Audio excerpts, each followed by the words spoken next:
남자와 여자가요, 부부간에 부부를 맺고 부부의 연을 맺고 살아갈 때 이렇게 여러 대화를 나누게 됩니다.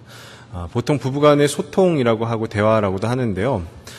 만약에 아내가 저녁에 퇴근하고 집에 돌아온 남편에게 이런 이야기를 했다라고 한번 가정을 해보고요. 어떤 이야기냐면요.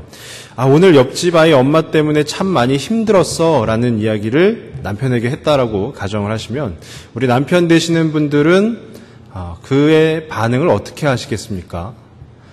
어떤 강사분이 그런 말씀을 하시더라고요. 그 여성이 이야기할 때는 딱 두 가지만 기억하면 된다. 그 두 가지가 뭐냐면은 처음으로 할 것은 그래? 라는 것이고요. 두 번째는 아내가 되었든 누가 되었든 그 여성이 이야기한 마지막 단어를 한 번 더 반복해주면 된다라는 것입니다. 그러니까 오늘 옆집 아이 엄마 때문에 참 힘들었어 라고 하면은요. 이 남편의 올바른 대답은 무엇이 되냐 하면은요. 그래? 정말 힘들었겠다. 라는 그 어떤 공감의 표현이죠. 근데 한국에 있는 많은 남편들은 어떻게 하냐면요. 오늘 옆집 아이 엄마 때문에 참 많이 힘들었어. 다시는 그 아줌마 만나지 마. 이렇게 아예 정답을 해결책을 내려버리죠. 그리고 어떤 또 아내가 점심 먹은 것이 잘못되었나 봐. 체한 것 같아. 라고 하면은 그래? 체했어? 어떻게 할까? 이렇게 해야 되는데요. 그러지 않고 체한 것 같아. 라고 하면은 약 먹어. 라든지 누가 체했을 때 약 먹는 것을 모르겠습니까? 근데 우리 한국의 남편들은 보통 약 먹어 내지는 병원에 가 아니면 손 따줄까 좀 다정다감하신 분은 손이라도 따줄까라고 이야기를 한다고 합니다. 이처럼 남자들의 속성이라고 하는데요. 남자들은 정답을 이야기하는 것을 좋아한다라고 합니다. 그러니까 해결책을 제시해 주는 것이죠. 근데요 반대로 생각을 해보면은요. 이 아내들이 그 정답을 몰라서 그렇게 이야기하는 것이겠습니까? 아닙니다. 어쩌면 정답이라는 것은요, 누구든지 다 알고 있는 것일지도 모르겠습니다. 정답은 누구든지 다 알고 있는 것입니다. 물론 제가 이렇게 얘기한다고 해가지고요, 저는 집에서, 그래? 그랬어? 이렇게 하고 전혀 공감을 잘할 것처럼 보일 수도 있겠지만은요, 제가 지금 당황해서 말도 헛나오는데요. 지금 아마 뒤에서 한 명은 속으로 이런 생각을 하고 있을 것입니다. 당신이나 잘하세요 라고 이야기를 할 수도 있을지 모르겠습니다. 근데 어쩌면 이처럼 정답은 누구나가 다 알고 있습니다. 다 알고 있기 때문에 굳이 그 정답을 말을 하지 않아도 되는데요. 우리가 만약에 다이어트를 살을 빼야 된다라고 했을 때 정답을 다 알고 계시지 않습니까? 정답이 뭐죠? 일단은 안 먹어야 되는 것이고요. 또 두 번째는 운동을 해야 되는 것이죠. 정답을 알고 있음에도 불구하고 제가 지금 동부교회 온 지 이제 4년 반이라는 시간이 흘렀는데요. 4년 반 동안 제 삶의 목표 중에 하나가 다이어트입니다. 정답을 알고 있음에도 불구하고 그 정답을 잘 제 삶 가운데 적용하지 못하기 때문에 이루어내지를 못하고 있는 것이죠. 또 만약에 우리가 교회에 예수님을 믿는 성도들이기 때문에 신앙생활을 어떻게 하면 잘할 수 있을까요? 라고 혹 누군가 물어본다면 아마 모르긴 몰라도요. 그 물어보시는 분도 정답을 알면서 그냥 물어보시는 것일 확률이 높습니다. 왜냐하면 신앙생활을 어떻게 하면 잘할 수 있을까요? 기도 많이 하고요. 말씀 많이 읽고요. 그리고 예배에 잘 참석하면 신앙생활 잘하는 것 아니겠습니까? 우리는 정답을 다 알고 있습니다. 근데 이 정답이 무엇이냐도 중요하지만요. 과연 이 정답이 어디에 있느냐도 중요한 줄로 압니다. 우리가 신앙생활 이야기가 나왔지만은요. 예수님을 믿는 우리들에게 정답이라는 것이 어디에 있을까요? 정답은 바로 주님께 있습니다. 그래서 제가 오늘 이 말씀의 제목을 정답은 주님께 있다라고 정의를 해보았습니다. 우리 삶에서 정답이 필요할 때가 분명히 있을 텐데요. 그때마다 그 정답은 항상 내가 아니라 아니면 내 옆에 있는 누군가가 아니라 바로 우리가 믿고 따르는 그 예수님께 그 정답이 있다라는 것은 명백한 사실입니다. 오늘 우리가 함께 읽은 이 예레미야서는요, 예레미야 14장과 15장을 한번 살펴보면은요, 14장과 15장의 내용이 뭐냐면은, 이 남유다의 하나님의 심판으로 극심한 가뭄이 계속해서 지속되고 있습니다. 그래서 14장 3절에서 6절을 한번 보시면은요, 14장 3절부터 6절을 제가 한번 읽겠습니다. 귀인들은 자기 사환들을 보내어 물을 얻으려 하였으나 그들이 우물에 갔어도 물을 얻지 못하여 빈 그릇으로 돌아오니 부끄럽고 근심하여 그들의 머리를 가리며 땅에 비가 없어 지면이 갈라지니 밭 가는 자가 부끄러워서 그의 머리를 가리는도다. 들의 암사슴은 새끼를 낳아도 풀이 없으므로 내버리며 들나귀들은 벗은 산 위에 서서 승냥이 같이 헐떡이며 풀이 없으므로 눈이 흐려지는도다. 어느 정도의 가뭄이 심하냐 하면은요, 지금 이 세상이 그러니까 운영이 되지 않을 정도로 짐승들도 풀이 없어서, 물이 없으니까 풀도 자라지 못하는 것 아니겠습니까? 풀이 없어서 먹을 것이 없어서 새 짐승을, 그러니까 아기 짐승을 낳아도 내버려진다라는 것이죠. 이처럼 지금 극심한 가뭄으로, 가뭄의 정도를 따지면 매우 심각한데요. 이 심각한 가뭄이라는 것은요, 당시의 상황을 놓고 보면은요, 오늘날과는 좀 다른 게, 오늘날은 가뭄이 되어도요, 물을 끌어낼 수 있는 양수기도 있고, 또 어떤 먹을 것이 없다, 풀이 없어서 먹을 것이 없다라고 한다면 공장이나 이런 데서 만들어내는 공산품도 있지 않습니까? 그런데 이 당시에는요, 양수기도 없고, 그 다음에 그 공산품들을 만들어낼 수 있는 공장도 없고, 물이 없으면 아무것도 할 수 없는 시대인 것입니다. 그러니까 이 가뭄이라는 것이 단순히 그냥 비가 오지 않아서 가뭄이 났구나, 이것이 아니라 사느냐 죽느냐, 그 사는 문제와 직결이 된다라는 것입니다. 이에 대해서 예레미야는 하나님께 계속해서 탄원을 올립니다. 기도를 하는 것이죠. 그래서 14장 7절에서 9절에 예레미야가 하나님께 기도하고요. 또 14장 10절에서 12절에는 하나님께서 응답하여 주시고, 또 뒤이어서 13절에는 또 예레미야가 하나님께 기도하고, 14절에서 18절은 또 하나님께서 응답하여 주시고, 또 저희가 오늘 함께 읽은 19절에서 22절에 또 예레미야가 기도하고, 함께 읽지는 않았지만 15장 1절에서 9절에 또 하나님께서 응답하여 주시는, 그러니까 예레미야가 기도하고 하나님이 응답하여 주시는 그 일들이 반복적으로 나타나고 있다라는 것입니다.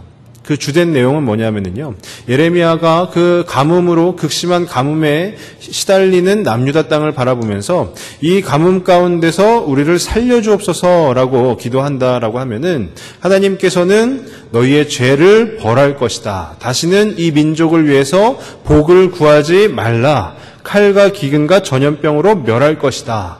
다시 한번 예레미야가 하나님께 이 가뭄 가운데서 우리를 살려주옵소서 기도하면은요, 하나님께서는 또 거짓 예언하는 거짓 선지자들에 의해서 예언을 받은 자들을 칼과 기근으로 망하게 할 것이다 라고 그 심판의 메시지를 던지고 계시는 것입니다.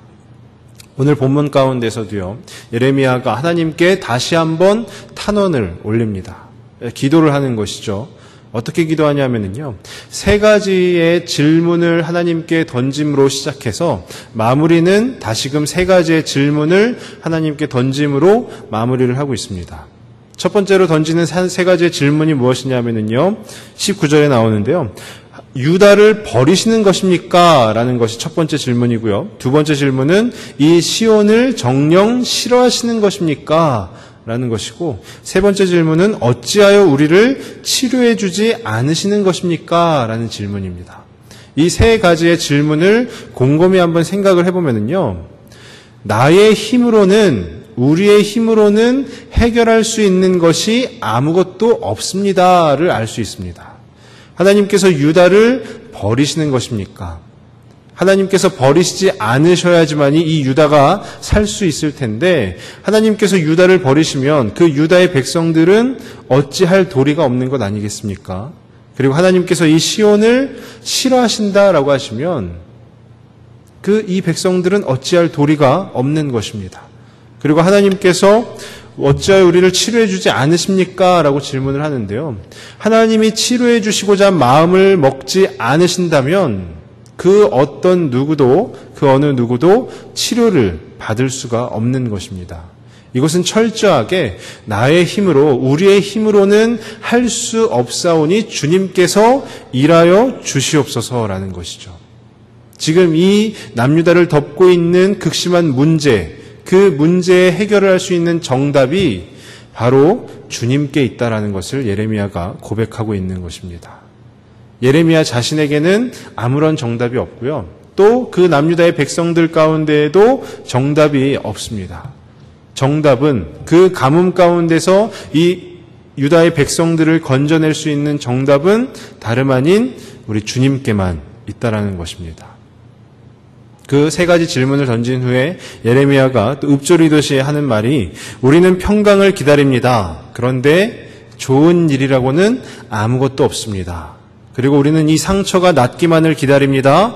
오히려 그런 무서운 일만 당하고 있습니다. 라는 그 고백입니다. 하나님 앞에 살려달라고 간청을 하는 것입니다. 우리가 평강을 기다리지만 그 평강의 일들이 이루어지고 있는 것이 아무것도 없습니다. 라는 것은 무엇을 말하는 것이겠습니까? 평강이라는 것의 주체가 바로 하나님이시라는 것을 고백하고 있는 것입니다. 내가 아무리 노력한다 하여서 그 평강이 내 안에서 이루어지는 것이 아니라 하나님께서 우리 가운데 평강을 허락하셨을 때만이 그 평강이 우리 가운데 주어진다라는 것이고요. 그리고 상한 상처가 낫기만을 기다리고 있는데 오히려 더 두렵고 무서운 일들만 당하고 있다라는 것 또한 이 상처를 낫게 하시는 이는 오직 주님밖에 없음을, 오직 여호와 하나님밖에 없음을 고백하고 있는 것입니다. 그리고 22절에 보시면은 또 예레미야가 세 가지의 질문을 하나님 앞에 던집니다. 그 질문이 무엇이냐면요. 이방인의 우상 중에 비를 내릴 자가 있습니까? 이방인의 우상, 그 우상들 가운데 이 가뭄으로, 극심한 가뭄으로 힘들어하고 있는 이 땅 가운데 비를 내릴 자가 있습니까? 당연히 없겠죠. 그리고 또 한 가지, 하늘이 능히 소나기를 내릴 수 있습니까? 그 하늘을 다스리시는 분도 하나님이신데 하나님이 하시지 않으면 하늘이 혼자 자발적으로 그 소나기를 내릴 수 있겠습니까? 라는 그 질문에 당연히 없다라는 답이 올 것입니다. 마지막으로 던지는 질문은요. 비를 내릴 수 있는 자가 바로 그 주가 아니시니까 오직 하나님만이 이 가뭄을 해결할 수 있는 그 비를 내리시는 분 아니겠습니까? 라는 것이죠. 이 4절 말씀 가운데 담겨져 있는 예레미야의 기도에는요. 질문과 요청은 있지만 답은 들어있지 않습니다. 왜냐하면 예레미야는 그걸 고백하고 있는 거거든요. 답은 오직 주님께만 있다라는 것을 고백하고 있는 것입니다. 정답이 주님께 있다라는 것을 고백하는 것이죠. 근데 어찌하여서 이 이스라엘 가운데, 이 남유다 가운데 이런 극심한 가뭄이 들게 되었습니까? 15장 4절 말씀을 한번 보시면은요. 유다 왕 히스기야의 아들 므낫세가 예루살렘에 행한 것으로 말미암아 내가 그들을 세계 여러 민족 가운데 흩으리라. 하나님께서 이 유다 땅 가운데 극심한 가뭄으로 심판을 하시는 이유는 다름 아니라 히스기야의 아들 또 요시야의 할아버지인 그 므낫세가 예루살렘에 행한 것, 그 악함으로 인하여서 하나님이 진노하셨고 그 진노에 대한 심판이다라고 말씀을 하시는 것이에요. 열왕기하 23장 26절에 제가 한번 읽어드리겠습니다. 그러나 여호와께서 유다를 향하여 내리신 그 크게 타오르는 진노를 돌이키지 아니하셨으니 이는 므낫세가 여호와를 경노하게 한 그 모든 경노 때문이라. 므낫세가 그 유다를 다스림에 있어서요. 하나님 앞에 너무나도 큰 죄들을 범한 것입니다. 하나님의 뜻대로 하나님이 이끄시는 대로 해야 하는데 그러지를 못하고 자기 자신이 모든 것의 결정권을 가지고 그 남유다를 다스리려고 하였기 때문에 하나님을 진노케 하신 것이고 그 진노에 대한 심판이 지금 이 말씀 가운데 나타나듯이 그 유다를 극심한 가뭄으로 신음하게 하고 계시다라는 것입니다. 므낫세가 누구입니까? 아까도 말씀드렸지만 히스기야의 아들 또 선한 왕이라고 표현이 되는 그 요시야의 할아버지 아니겠습니까? 그 유다의 왕정 가운데 악하기로 소문난 악함을 대표하는 그 왕이 바로 므낫세 아니겠습니까? 그 므낫세가 무엇을 그리 잘못했기에 지금 하나님께서 이렇게 진노하시고 심판을 하시는 것입니까? 정답이 주님께 있어야 되는데요. 이 므낫세는 그 답을 자기가 가지려고 하였습니다. 자기가 모든 것을 해결하려 하였고, 자기가 모든 것을 결정하려 하였고, 자기가 하나님보다 더 위에 있으려고 한 것입니다. 하나님이 통치하셔야 되는 나라를 자기 자신이 통치하려고 하였던 것입니다. 정답이 주님께 있다라는 것을 우리가 한번 다시 생각을 해본다면요. 정답이 주님께 있다라는 말에 갖고 있는 의미가 무엇일까요? 먼저는 결정권이 주님께 있다라고 한번 생각을 해볼 수 있을 것입니다. 결정권이 주님께 있다. 예레미야가 그토록 하나님 앞에 요청함에도 하나님의 응답에는 별 감흥이 없습니다. 우리가 지성이면 감천이라는 말도 있지 않습니까?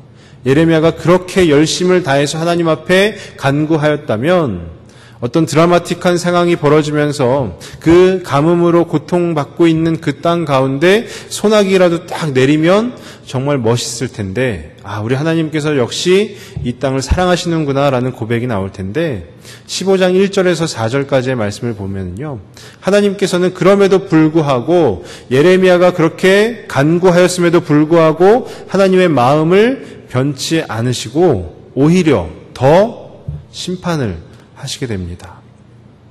15장 1절에서 4절까지 말씀을 보시면은 4가지를 더하여서 이 백성들을 멸하겠다라고 아예 작정을 하시는데요. 그 4가지가 사람을 죽이는 칼이 되고, 또 사람을 찢어버리는 개가 되고, 또 삼켜서 멸하는 공중의 새와 땅의 짐승을 통하여서 그 가뭄 가운데 고통받고 있는 그 유다의 백성들을 오히려 멸하여 버리겠다라고 말씀을 하시는 것입니다.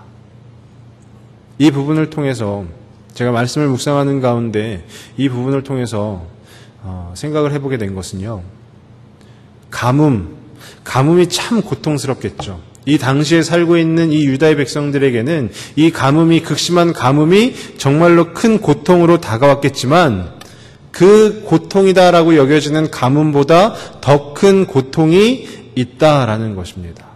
그 더 큰 고통이 뭐냐 하면 바로 하나님의 거절입니다. 하나님께 살려달라고 애원했음에도 불구하고 하나님께서 그 애원을 듣지 않으시고 멸하여 버리시는 것입니다. 그것이 바로 가장 무서운 좌절이요, 또 절망이요, 고통 아니겠습니까? 가뭄이라는 것이, 지금 우리한테 아마 이 가뭄이라는 것이 주어졌다라고 생각을 해보면요, 가뭄이 너무나도 큰 고통처럼 여겨질 것입니다. 이 가뭄만 해결이 되면 내가 무엇이라도 해볼 수 있을 것이냐 생각이 될 수 있을지 모르겠습니다. 하지만 가뭄보다 더 큰 고통이 있다라는 것을, 가뭄보다 더 큰 심판이 있다라는 것을 그 주님을 믿는 우리들은 늘 기억해야 될 줄로 믿습니다. 그것은 바로 하나님의 거절입니다. 하나님께서 거절하시는 백성이 바로 내가 된다면 그 고통은 가뭄으로 인해 겪는 고통보다 더 큰 고통이 뒤따르는 것 아니겠습니까? 하나님께서 왜 그 백성들을 거절하시느냐? 그분의 백성들이, 그 하나님의 백성들이 그 하나님께로 돌아서지 않았기 때문입니다. 제가 2011년도로 기억이 나는데요, 지금 이 자리 가운데 수요 예배에서 야고보서 1장 27절 말씀을 가지고 경건이라는 제목으로 말씀을 전한 적이 있습니다. 그때 그 야고보서 1장 27절 말씀을 이렇게 묵상하는 중에 쉬운 성경에 보니까요, 하나님께서 받으시는 경건은 이렇게 말씀이 시작을 하더라고요. 근데 그때 말씀을 묵상하면서 들었던 생각이 뭐냐면요, 하나님께서 받으시는 경건이 이러이러하다라고 한다면 하나님께서 받지 않으시는 것도 있지 아니하겠는가라는 것이었습니다. 예배를 드리는데요, 그 예배를 하나님께서 받지 않으신다면 그 예배를 드리는 그리스도인들에게 그보다 더 큰 좌절이 어디 있겠습니까? 하나님을 영화롭게 하기 위해서, 하나님께 영광 돌리기 위해서 예배의 자리 가운데서 다 같이 한 마음이 되어서 예배를 드리는데 하나님께서 그 예배를 받지 않으신다면 그 그리스도인들에게는 그보다 더 큰 좌절이 어디 있겠습니까? 저는 그 말씀을 묵상한 이후에요. 예배를 시작할 때마다 제가 하는 기도가 있습니다. 그 기도가 무엇이냐면요. 버릇처럼 하는 기도인데요. 하나님께서 기쁨으로 받으시는 예배가 되게 하여 주십시오라는 기도입니다. 하나님께서 받으시는 그 예배가 되게 하여 주십시오. 이것은 결정권이 주님에게 있을 때 나타나는 것입니다. 결정권을 내가 가지려고 한다면은요, 결정권을 우리가 가지려고 한다면은 하나님께서 예배를 받으시느냐 안 받으시느냐 그 결정권은 오직 주님에게만 있는 것인데요. 그 주님에게 있는 결정권을 내가 소유하고자 하는 그 마음, 바로 그 므낫세의 마음으로 우리가 예배의 자리 가운데 나온다면, 우리가 하나님 앞에 나아간다면 하나님께서는 방금 우리가 읽은 이 예레미야의 말씀처럼 그분의 심판을, 그분의 진노를 감추시지 않을지도 모를 일입니다. 요한계시록 2장 5절이 있는데요. 제가 한번 읽어드리겠습니다. 그러므로 어디서 떨어졌는지를 생각하고 회개하여 처음 행위를 가지라. 만일 그리하지 아니하고 회개하지 아니하면 내가 내게 가서 내 촛대를 그 자리에서 옮기리라. 에베소 교회 가운데 예수님께서 던지시는 메시지입니다. 어디서 떨어졌는지를 생각하고 회개하여서 처음 행위를 가지라. 그러지 아니하면 내가 내게 가서 내 촛대를 그 자리에서 옮기리라. 촛대를 옮긴다라는 것은요, 하나님께서 그 예배를 받지 않으신다라는 것입니다. 그 말씀을 하고 계시는 것은 어디서 떨어졌는지, 어디서부터 잘못되었는지를 생각하라. 그리고 회개하라. 돌이켜라. 라는 것이고요. 그 첫 마음을 회복하라. 라는 것입니다. 그래서 오늘 말씀 20절에도 예레미야가 구하지 않습니까? 여호와여 우리의 악과 우리 조상의 죄악을 인정하나이다. 우리가 주께 범죄하였나이다. 하나님께는 우리의 돌아섬이 필요합니다. 우리의 돌이킴이 필요합니다. 돌이킴이라는 것은요, 결정권이 하나님께 있기 때문에 우리 삶의 죄로 인하여 물든 부분을 돌이키겠다라는 그 결단이 포함이 되어 있는 것이고, 우리는 그것을 회개라고 부르는 것입니다. 그리고 처음 마음을 회복해야 한다라고 하였는데, 그 첫 마음이 무엇이냐면요, 하나님께서 세워주신 그 언약입니다. 21절에는 예레미야가 하나님께 탄원하면서요, 그 언약을 기억하옵소서라고 하지만 그 언약을 정작 기억하고 어디서부터 잘못되었는지 생각해야 되는 자들은 바로 이 유다의 백성들, 또 지금 오늘날의 우리들이라는 것입니다. 우리가 하나님과의 관계가 멀어졌다라고 한다면요, 어디서부터 잘못되었는지 생각하고 돌이키고 그 하나님과의 첫 마음을 회복해야 될 줄로 믿습니다. 그래서 그러기 위해서는요, 모든 부분에 있어서 정답이 주님께 있다라는 그 믿음의 고백이 있어야 하는 것이고요. 또 모든 결정권이 오직 그 주님께 있음을 우리가 믿음으로 시인해야 되는 줄로 믿습니다. 두 번째로 정답이 주님께 있다라는 것이 무엇이냐 한번 생각을 해보면요, 우리가 감내해야 할 것이 있다라는 것입니다. 우리가 감내해야 될 것이 있다라는 것인데요, 지금 이 당시의 시대가 어떠냐면요, 거짓 선지자들이 판을 치기 시작합니다. 거짓 선지자들이 어떻게 판을 치냐면요, 우리 13절 말씀해 보시면 나오는데요, 이에 내가 말하되 슬프도소이다. 주 여호와여 보시옵소서. 선지자들이 그들에게 이르기를 너희가 칼을 보지 아니하겠고 기근은 너희에게 이르지 아니할 것이라. 내가 이곳에서 너희에게 확실한 평강을 주리라 하나이다.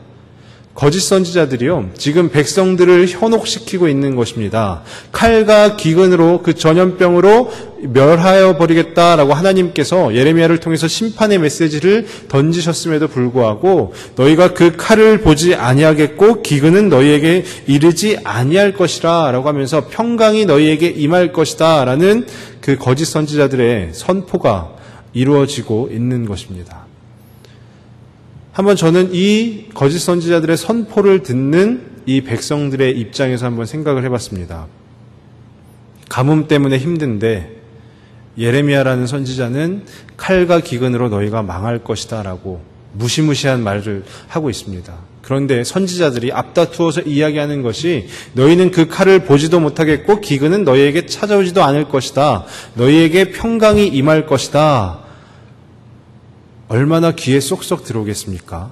가뭄 때문에 힘든데 그 백성들의 소망이 바로 그것 아니겠습니까? 평강 아니겠습니까? 백성들의 소망과 거짓 선지자들이 말하는 평강이 일치하기 때문에 아마 백성들은 그쪽으로 혹하여서 많이 넘어갔을 것입니다. 그렇기 때문에 예레미야가 선포하는 이 심판의 메시지보다 거짓 선지자들의 그 평강의 메시지가 더 끌리게 되었을 것입니다. 이미 그 순간에 정답이 주님께 있는 것이 아니라 정답을 내 안에 두게 되는 것입니다. 내 소망을 이루어가는 것이 신앙생활의 한 여정이 될 수는 있습니다. 하지만 내 소망을 이루는 것이 신앙생활의 주가 되어서는 안 되는 것입니다. 내 삶의 소망이 이것인데, 지금 저 사람의 말을 들으니 이것과 일치한다. 이게 좋겠다 해서 그쪽으로 가는 것이 아니고요. 신앙생활이라는 것은 바로 우리를 인도하고 계시는 그 하나님을 향해서 나아가는 것입니다. 그 길이 좁은 길이라 할지라도, 그 길이 힘들고 어려운 길이라 할지라도 우리는 그 길을 향해서 나아가야 되는 것입니다. 분당에 한 큰 교회가 있습니다. 그 교회에서요, 평일 저녁이 되면 일주일에 한 번씩 한 집회가 열리는데요. 어떤 한 장로님이 인도하는 그 집회에 매주마다 굉장히 수없이 많은 사람들이 모인다고 합니다. 그 집회에서 주로 하는 것은 치유 집회인데요. 병든 자들이 그 집회에 가면 나음을 입는다라는 어떤 하나의 소망을 가지고 그 집회가 성황을 이루고 있다라고 합니다. 저는 물론 그 집회를 이렇게 비하하려고 하는 것은 아니고요. 그 집회에서는 소망만을 이야기합니다. 몸이 아픈 여러분 나을 수 있습니다. 몸이 아픈 여러분 나을 수 있습니다. 물론 굉장히 좋은 말이죠. 그리고 우리 가운데에도 필요한 말입니다. 육신이 질병에 들어서 고통 중에 있는 우리 환우들을 위해서 우리가 기도하는 것도 마찬가지 아니겠습니까? 하지만 그 소망이 주가 되어서는 안 된다라는 것입니다. 그 소망이 주가 되어다 보면, 내 안에 있는 이 소망이 주가 되다 보면 정답을 내 안에서 자꾸 찾으려고 하고요. 그 내 안에 있는 정답으로 어떻게 해서든지 해보려고 하는 그 일들이 벌어지게 되는 것입니다. 우리의 정답은 주님께만 있는 것입니다. 그렇기 때문에 우리는 그 주님을 찾아야 되는 것이고요. 우리의 소망과 상관없이 주님께서 인도하시는 길로 순종하며 나아감이 필요한 것입니다. 그 길이 힘들다 할지라도요. 우리가 평강을 이야기하는 히브리어 중에 샬롬이라는 말이 있죠. 샬롬, 우리가 인사로도 많이 쓰는데요. 이 샬롬이라는 말이 원래는요, 대가를 지불하다라는 뜻의 그 의미를 가지고 있는 동사, 그 샬람에서 왔다라고 합니다. 그러니까 어원이 샬람이 되는 것이죠. 그러니까 이 평강이라는 말이 사실은 대가를 지불해야지만 되는 것이다라는 것입니다. 진정한 평강은 대가를 지불할 때 찾아온다라는 것이죠. 환난 중에 즐거워하는 것, 그것이 바로 이 믿음의 성도들이 지불해야 될 대가 아니겠습니까? 우리가 잘 알고 있는 말씀 중에 로마서 5장 3절에서 4절 말씀이 있는데요. 다만 이뿐 아니라 우리가 환난 중에도 즐거워하나니 환난은 인내를, 인내는 연단을, 연단은 소망을 이루는 줄 알미로다. 우리가 바라는 그 소망, 그 평강이라는 것은요, 쉽게 우리 가운데 주어지는 것이 아니라는 것입니다.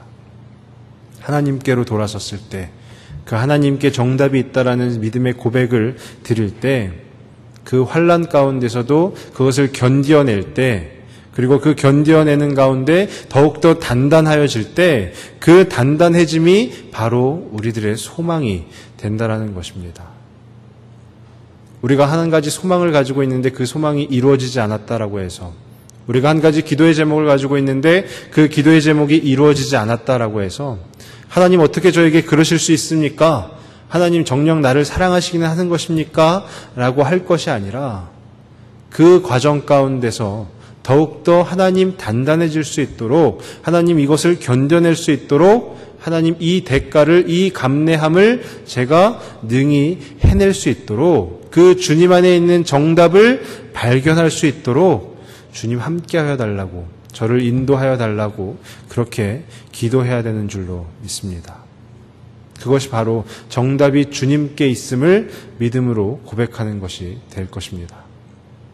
바라기는 저와 우리 성도님들 가운데, 또 우리 교회 가운데요, 결정권을 우리가 가지고 있는 것이 아니라 온전히 결정권은 주님께 내어드림으로, 그 주님께서 결정하여 주시는 대로 그 정답 가운데 그 정답이 무엇인지 알아보고 또 알아봄으로 그 정답을 함께 나눌 수 있는 우리 귀한 공동체가 될 수 있기를 바랍니다. 그리고 무엇보다 우리가 소망이 있는데 그 소망을 그냥 어떻게 바로 이루어질 것을 구하는 것이 아니라, 우리가 감내해야 될 것이 있다면, 우리가 치루어야 할 대가가 있다면 그것들을 감내하고 치르며 그 소망 가운데 소망을 발견할 수 있는 그 믿음의 신앙 공동체가 될 수 있기를 간절히 바랍니다. 그래서 우리 교회가요, 정답이 주님께 있습니다 라는 그 믿음의 고백을 서로 할 수 있는, 또 우리 그 주님 앞에 할 수 있는 그런 귀한 공동체, 또 저와 여러분들 모두가 되시길 간절히 소망합니다. 기도하겠습니다. 아버지 하나님, 오늘 예레미야의 말씀을 통해서 우리 삶의 모든 문제들 가운데, 우리 삶을 괴롭히는 그 어떠한 것들 가운데 그 모든 정답이 바로 주님께 있음을 우리가 믿음으로 고백할 수 있기를 원합니다. 내가 정답을 내리려고 하는 것이 아니라, 내가 그 어떤 결과들을 도출해내는 것이 아니라 온전히 하나님께서 이끄시는 대로, 하나님께서 인도하시는 대로 나아갈 수 있도록, 그것을 감내하며 나아갈 수 있도록 주님 힘 주시옵소서. 그리고 무엇보다 우리가 하나님께로 돌이켜 나아갈 수 있는 그 회개의 마음을, 그 돌이킴 가운데 하나님만을 구하며 그 하나님을 향하여 나아감으로써 정답이 나에게 있지 아니하고 온전히 주님께 있다라는 것을 우리의 삶 가운데에서 믿음으로 고백할 수 있도록 그 귀한 은혜의 삶을 앞으로 우리들의 삶 가운데 허락하여 주시옵소서. 모든 말씀 예수님의 이름으로 기도드립니다.